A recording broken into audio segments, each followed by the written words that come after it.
Our last lecture focused upon Marcus Ulpius Traianus, Optimus Princeps, as the Romans called him, the official title which he was granted, the best of emperors.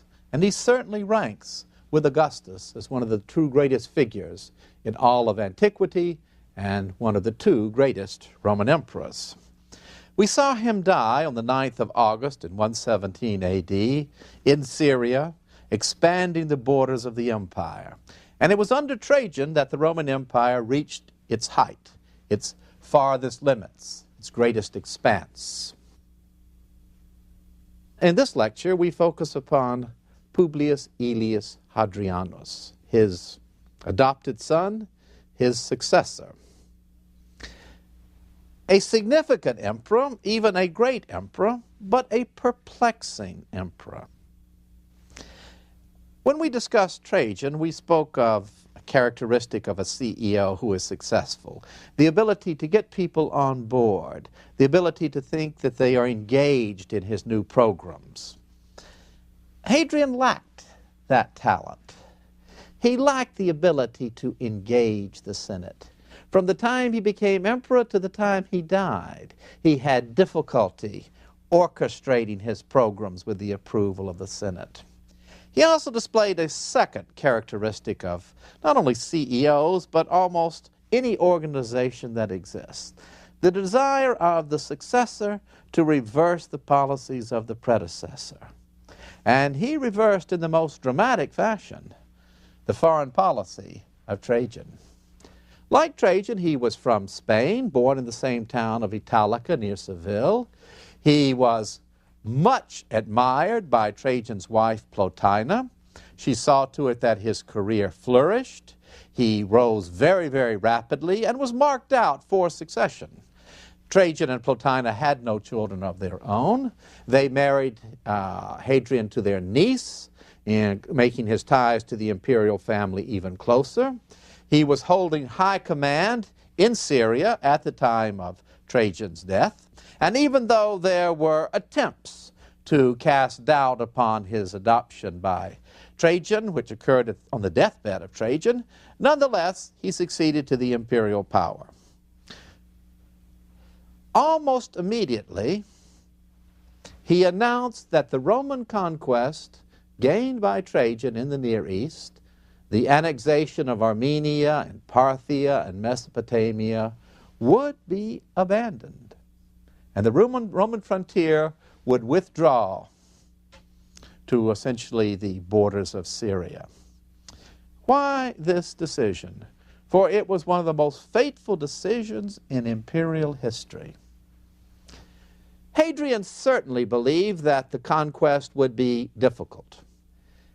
Trajan, with all his abilities as a general, had not made a lasting conquest. The area was in revolt when he died. The Parthians were most formidable opponents. Augustus had recognized this when he made a peace treaty with them and did not attempt to conquer Parthia. Julius Caesar, of course, had intended to conquer Parthia, but he had not done it. And so there were really no precedents of success against the Parthians, only of defeat. The defeat of Crassus, with its loss of 7 legions, the disaster suffered by Mark Antony. All of these argued against attempting a conquest of Parthia. What was to be gained by conquering Parthia? Well, Trajan had believed there was enormous wealth, above all controlling the caravan trade, including the Silk Road from China. Enormous amounts of Roman wealth poured out to the east, buying spices, as well as other luxury goods from the east. Controlling this would not only stop a gold drain, described by Pliny the Elder, but bring new revenues into Rome. Hadrian believed that the cost of conquest would outweigh any revenues that would be derived. This was the hallmark of Hadrian's foreign policy throughout the empire. For not only in the Middle East, but along the Danube, along the Rhine, and in Britain, he ceased to expand and instead built concrete fortifications. In other words, reverted from the offensive policy of Trajan to a defensive policy, indeed a policy of reaction. He forswore any attempt to expand the frontiers into Germany, to follow up Trajan's conquest of Dacia by further expansion into northeastern Europe, and most notably in Britain. He gave up the very promising opportunity to expand Roman power all the way to the northern end of the island. In other words, to conquer and occupy what we call Scotland today. Roman armies had already passed that far. The father-in-law of the historian Tacitus, the Roman general Agricola, had led Roman armies to victories in Scotland. It was possible and it was prudent, because to leave one area of that island unconquered was to leave a beacon of freedom to the Britons. But Hadrian chose not to do this, and instead built what remains the most awe-inspiring Roman monument north of the Alps, the Wall of Hadrian, across the northern part of what we call England today. It was a massive undertaking, and like so much else in his reign, personally supervised by Hadrian. A frontier had already been laid out under Trajan, but Hadrian went, visited the spot, got the most capable general and engineers he could find, and went over with them step by step over the terrain there in Britain, over the terrain of how he wanted this wall laid out. And then Roman legionnaires were set to build it. The Roman army of Trajan and Hadrian was essentially an army stationed along the frontier. In Italy, there were the 9,000 Praetorian Guards, but the army as a whole was stationed in the provinces. The more dangerous the frontier, obviously the more legions that were stationed there. There would be 8 legions, for example, along the Middle Eastern frontier, only 1 in Africa. There were 3 legions in Britain. And these legionnaires set out to build the wall. For there would be legionnaires who spent their whole career and perhaps never drew their sword except in a barroom brawl. They were well trained as engineers and as builders. And between 122 and 128, they built this extraordinary fortification, running 73 miles across Britain. It was a complex set of fortifications which began with a ditch, a 27-foot wide ditch, 10 feet deep, rather 15 feet deep, 27 feet wide and 15 feet deep. Now, a ditch, it's V-shaped, and what you must picture is running down that ditch, being at the bottom, and then having to run up that ditch if you're an attacking force. So the ditch is not to be dismissed. It is a fundamental part of the fortification. And then what do you do with the dirt that you have dug out of that ditch? You pile it up behind it, making an earthen wall some 8 feet high, which can be defended. Then behind that ditch came the wall proper. It was 10 feet thick and 15 feet high, including its crenellations. It was made of faced stone. We still see the quarries where the Romans dug out the stone, faced it, shaped the stone, and then they would lay one course of the stone, pile another course on it, pile up about 5 courses of the stone, and then in front of it, 10 feet, but the next course, and then between that lay down a core of crushed rock. Then behind that wall, once it had been built, was another ditch protecting the rear of the Roman soldiers. It is 20 feet wide and 10 feet deep. And the dirt is piled up behind it to create a third fortification, the ditch in front, the wall itself, and the ditch behind it. Then every Roman mile, about 1,620 of our yards, was set a mile castle in which troops were garrisoned. And then all along the way, at about 540 yards, was put a little turret, which would also hold from 6 to 8 soldiers. And all along this wall, from mile castle to turret, signals could be flashed. And signals made by lighting torches, smoke signals, could move with tremendous rapidity all along the wall. Also, mirrors were used in sunny weather to flash the signals. So communication up and down the wall, and then behind the wall, 13 major forts. We can still visit some of them, like Houstons, and see the Roman barracks, the commander's headquarters, right down to the latrines and the granaries and the kitchens. And all of this constructed in this brief period of time. 6 years. It was built by Roman legionnaires and then garrisoned by auxiliary troops, because the Roman army was divided into two parts. There were legionnaires who served for 20 years and were drawn exclusively from Roman citizens. And then the rest of the army was composed of auxiliary troops. They were drawn from non-Roman citizens. They frequently had specialties. For example, the Batavians, from what is Holland today, were particularly good as horsemen crossing rivers and leading cavalry assaults across bodies of water. There were archers from Syria. There were slingers from the islands off of Spain.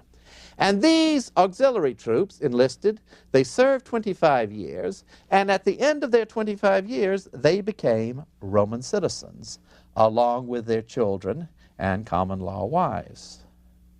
And this became a means then of expanding Roman citizenship, because their sons could then enter the Roman army as legionnaires. And it was a means of expanding the Latin language, Roman culture, Roman ways, and tying these areas to Rome. And some 11,600 of these auxiliaries stationed themselves along the wall of Hadrian. Now, scholars have debated this magnificent structure. It has been argued that it was simply a customs barrier. Now, why in the world would you build such an enormous fortification simply to see what trade was going back and forth? It is a highly defensible fortification. Do not be misled about that. 11,600 troops could hold this fortification against the strongest attacks and hold it long enough for troops to come up from the legionary fortresses stationed further south in Britain. So it was a means of stopping barbarian invasions. It was a means of keeping the unconquered Britons out of the Roman areas. And behind it, Roman Britain flourished. It became a land of magnificent villas, many of them working farms, where sheep were grazed and where they were sheared and where the cloth was turned into all manner of cloaks and woolen garments. Towns like London flourished, Lincoln, Chester, these are all Roman cities that flourished behind the wall. It also was meant by Hadrian to overawe the barbarians, to make them afraid of Rome. It was a visible symbol of the might of the empire, of its ability to organize, of civilization itself. But I don't think it had that result. Like the similar fortifications that Hadrian built along the Rhine, I think it had just the opposite result. I think it made the barbarians feel that Rome was afraid of them, that it served as a spur to create barbarian confederations which would seek, not immediately, but in later years, to cross that frontier. And the barbarian resistance to Rome received a new impetus from what they saw as an admission that Rome could not conquer them.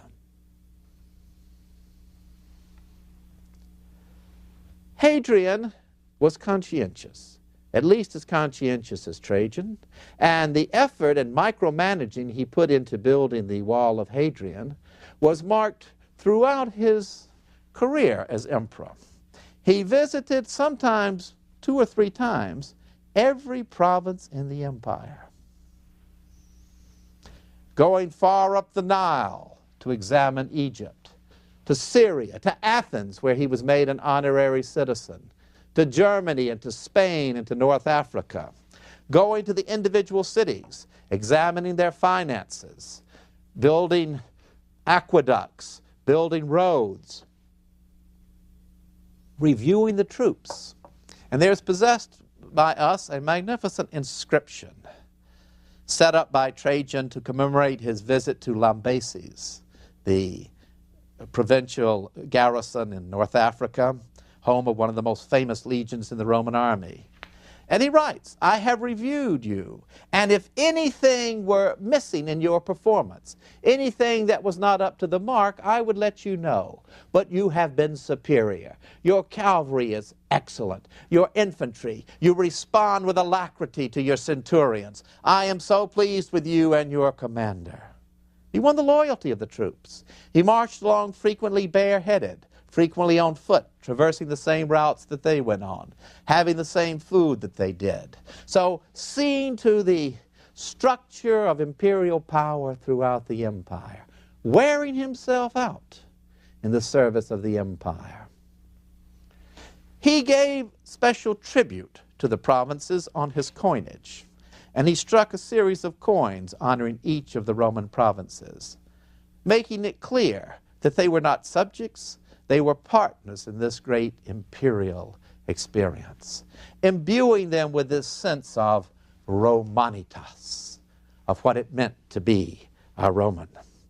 His reign was marked by several revolts. In particular, the valiant Jews rose up against him. Under Bar Kokhba, the Jewish inhabitants rose up in great bravery, and we still hold in our hands their coins which celebrate the first year of freedom. But they were conquered, and the site where the temple had once been was now turned into a Roman temple.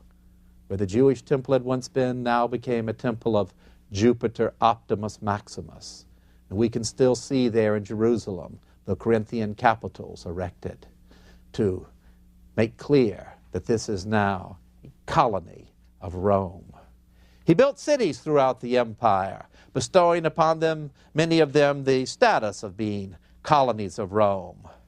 Aelia Capitolina, and names of that sort to evoke the distant past of Rome. He also continued Trajan's policy of centralizing imperial control. He expanded and regularized the bureaucracy. And along with his change in foreign policy, abandoning the expansion of the empire, this increase in the bureaucracy, while certainly justified by the size of the empire, nonetheless was one more seed that would one day grow into a serious problem. Because the empire's bureaucracy would expand and expand and expand, until by the 3rd century, simply paying for the bureaucracy became a major problem, and taxes had to be raised to the most onerous level.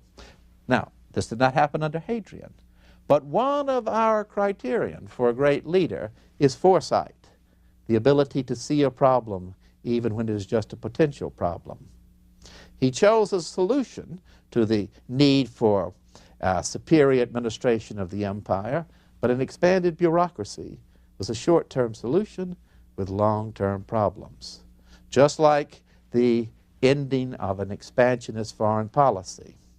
Hadrian felt a certain financial crunch, and there is no doubt that the wall of Hadrian in this defensive posture was a short-term means of saving money. It was more cost-efficient, but it had the same long-term problems as the bureaucracy. Another aspect of his centralization was the desire to codify Roman law. There was one law for this vast empire, but it had never been brought into a single unified code. He undertook that process, a process so monumental that it would not be completed until the time of the Emperor Justinian in the 6th century A.D. The reign of Hadrian marked the apex of the revitalized Greek civilization of the Roman Empire. For the Roman Empire, in terms of its culture, rested upon 2 great pillars. Rome and its legacy, and Greece. The Roman emperors, like Hadrian, understood that to endure, a society requires a common set of shared values. And for Trajan and Hadrian, as for Caesar and Augustus, that common set of shared values, which would join together this multicultural and diverse empire, was to be found in the cultural legacy of classical Greece. Yes, they sponsored local cultures, the culture of the Syrians, the culture of the Gauls, the culture of the Egyptians. But uniting all of this was Greek culture. To learn Greek in the eastern part of the empire was the means to social and economic advancement. It didn't matter what your race was. If you spoke Greek, dressed and acted like a Greek, you could become part of this great empire. Hadrian was even called the Greek. So devoted was he to Greek culture. He wrote poetry in Greek. He frequented numerous Greek religious sites. He took great pride in rebuilding the city of Athens, completing the great temple to Olympian Zeus that had been begun in the 6th century BC. And he even erected an arch in Athens. On this side, the city of Theseus, the founder of Athens, and on this side, the city of Hadrian. His desire to foster Greek culture led him to do rebuilding at Delphi, the great oracle of Delphi. And when he returned finally to Italy to spend his last years, he brought out of his experience in the Eastern Mediterranean a set of architectural schemes that he put into place in his magnificent villa, the Villa of Hadrian at Tivoli. If the wall of Hadrian in Britain marks in concrete his foreign policy, the Villa of Hadrian at Tivoli is the statement of his provincial policy. For he brings back images from Egypt, from Greece, from Asia Minor. And he built a villa which partook of the most innovative currents in architecture of his day. For this age of empire was one of the most creative epochs in history, equal perhaps to the 5th century BC in Athens, or our own creativity today. This was an age of creativity in art and architecture. Ours is in science and technology.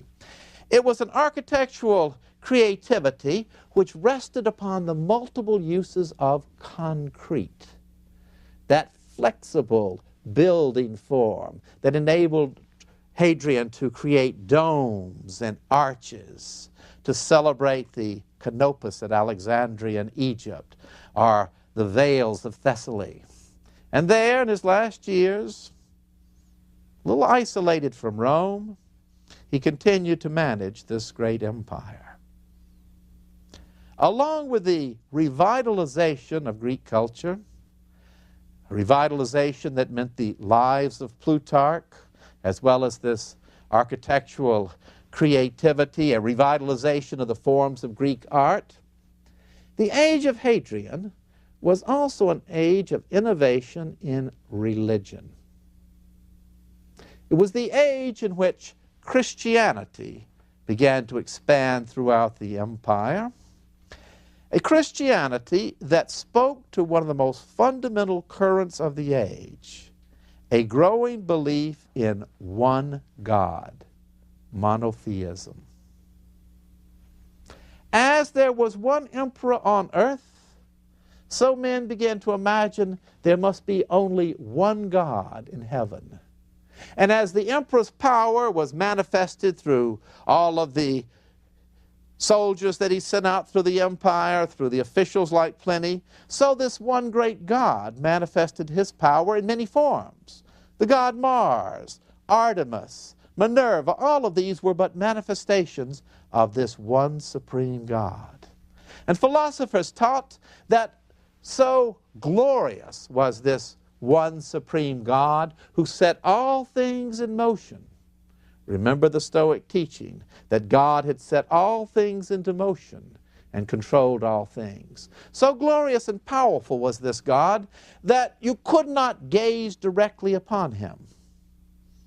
That God was like the sun, who was the earthly image of the power and goodness of God. Can anything flourish without the sun and its light? But we can't gaze directly upon it. We see only its image.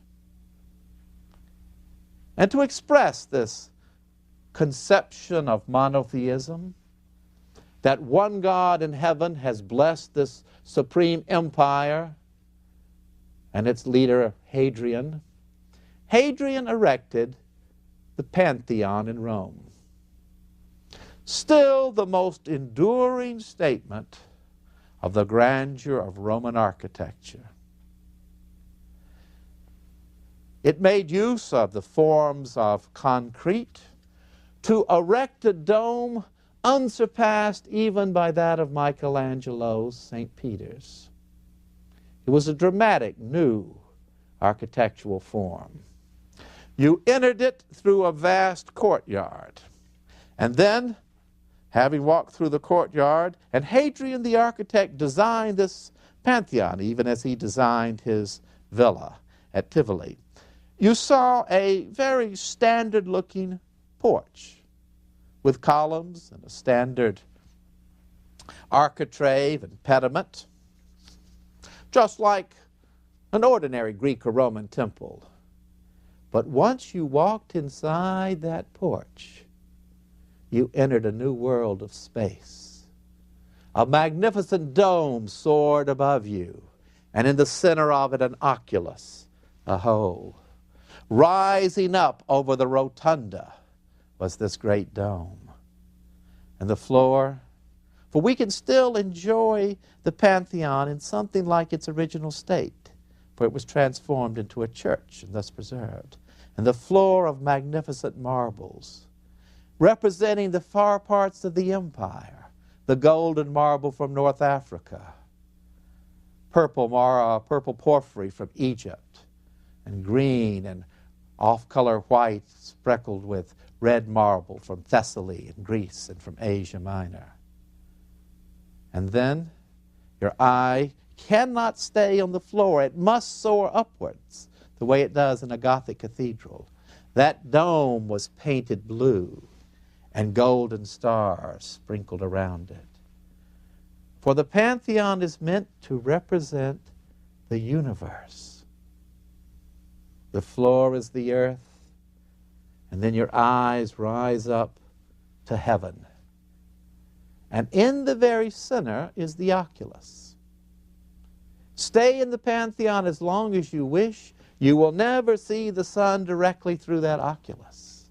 You will only see the image of the sun, its bright circle, as it moves around that blue dome. The Pantheon, what does the name mean? The All God. It means that one supreme God of whom all other gods are but manifestations. That God who makes his warmth and goodness known through the sun. And as that sun sets every night, you know it will rise again. And so on his coins, Hadrian portrays himself in the chariot of the sun god, rising up eternally.